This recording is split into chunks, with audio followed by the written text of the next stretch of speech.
it will be with the people, so with the preachers. It's going to be with the people, so with the preachers. Now, it will be with here in the Hebrew actually shows it will be caused by, and they will suffer from what they're doing, both the people and the priest and the preachers.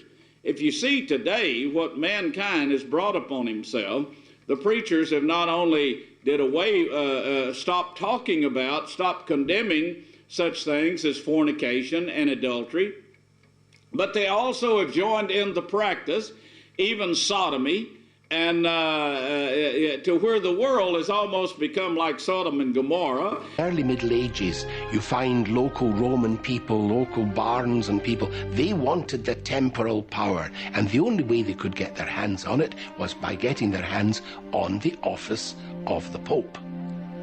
And that's when we find some very dubious characters are elected or imposed as popes.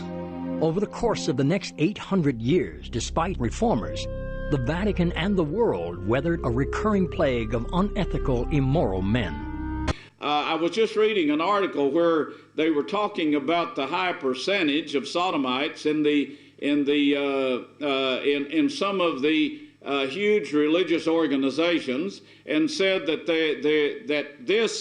what we've seen so far about the rapes of little children, the rapes of boys by men, by priests, by preachers, that this, what we have seen so far, is just a drop in the bucket, and there is going to be a huge revealing of this very soon. And of course, the priests that are trying to bring this to public and put a stop to it, they have been silenced, this article said, and for whistleblowing.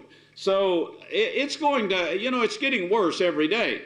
But the minds of men is getting sicker every day because of the changing and doing away with the law. Well, we told you earlier that a secret Vatican document, some 41 years old, has been revealed, and that it instructed members of the church from the highest level down to consider allegations of sexual abuse by priests as the strictest secret. It's Phil, thanks very much for being with us. What do you make of this document? Some are saying it's a smoking gun. Do you think that's true?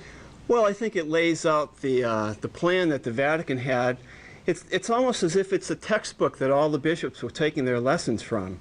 Because as we've learned in the last 18 months, in diocese after diocese, not only across the United States, but in many other parts of the world, bishops had a plan whereby victims were silenced, pedophile priests were protected, and none of this was ever reported to civil authorities or revealed to the general public. But Phil, what I don't understand, if this was disseminated to bishops throughout the United States, how come it's remained secret this long? It doesn't surprise me at all. There's a lot of secrecy within the Vatican. For example, if you look at this document, it's filled with terms like secret archives and perpetual silence and destroying evidence, secret of the Holy Office. I'm just tremendously relieved that finally the document is surfaced and it's being given the attention that it warrants. From my interpretation of this, it does show that the secrecy goes right to the top of the Vatican. And if this is something that the lawyers can use, I think it should be tested. And I think many survivors, as well as many faithful Catholics whose trust in the church has been shattered this past year, will be very eager to see how this all plays out. I'm curious, what went through your mind? I mean, this has been this has obviously transformed your life. It's something you think about all the time, I'm sure. When you heard about this document, what was the first thing that went through your mind? Well, I had heard rumors of this document for several years, and I had often wondered how it was that each bishop in each diocese was pretty much operating the same way in terms of moving priests from parish to parish and having victims sign confidentiality agreements. The effort was always on secrecy and protecting the priest. And I thought it was very curious that each bishop was acting the same way. And now this sort of answers that, because it shows that perhaps there was a document or a plan that everybody was working from. Then we look in today's news, and lo and behold, it's exactly as the prophet said it would be. Isn't that a coincidence? And everything the prophet said we're going to have is here. And the nations now are warning us, brace yourselves, they say, brace yourselves, because in this you're going to see huge epidemics, huge disease epidemics, like you have never seen in the history of mankind. And the haughty people of the earth languish. The earth is defiled by the inhabitants of it. Notice that, defiled by the inhabitants of it. The animals are defiled, the soil is defiled, and the air is defiled.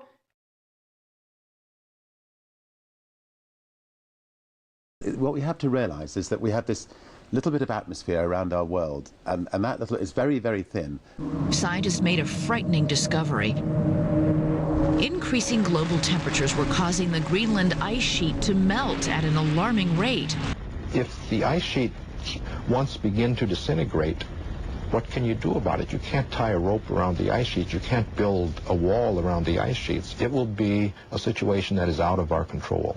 We do not know how much our climate could or will change in the future. We do not know how fast change will occur.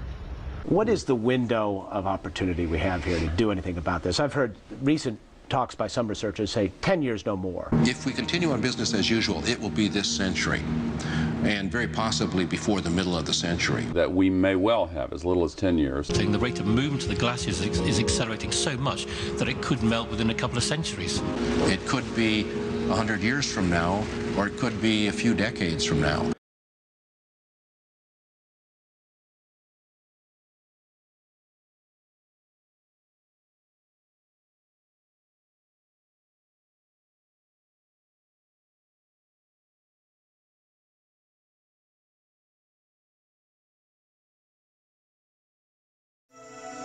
These custard apple fruit have fallen to the ground, and bacteria and fungi rot the sugary flesh within just a few days.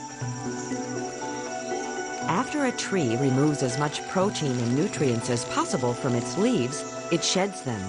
Unseen bacteria and fungi then decompose the cellulose of the leaf cell walls. The released nutrients are used to support the growth of the decomposers, which eventually die and leave those nutrients to the next consumer.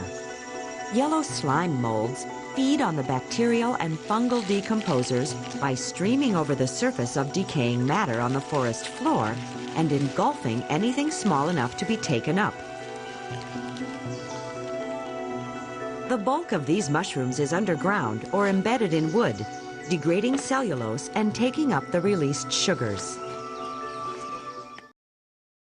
Psalms 91. Look first at verse 6. Psalms 91 and verse 6.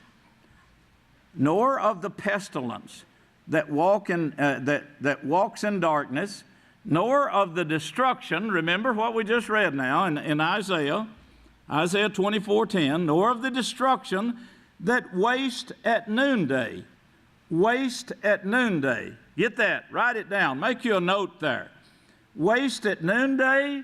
Destruction. What occurs to a dead body long about noon when it starts getting hot? It starts swelling up, right? You ever seen a dead body swell up? You ever driven down the road and seen a corpse of an animal? And how, you know, he might have been a poor, very poor animal, but he looks real fat. It's because he is swollen up. Then there's bloating. As a body decays, it fills with gases that can cause the bloating and splitting of flesh, all in a specific time frame. Many might find this grotesque. Art of studying pastoral putrefaction, death, dead bodies decaying out in the open. Cullowhee, North Carolina, nestled in the heart of the Great Smoky Mountains. Population 3,600, which is about to grow by a few more bodies. Dead bodies, that is. Or FOREST, the Forensic Osteology Research Station. Opening the forest helps students learn about how the human body decomposes when exposed to the elements at death. Bodies are donated, put outside, naked, decomposing, letting nature take its course. When food rots, it's very much the same thing that's happening to the human body. Death is not pretty and doesn't smell like roses.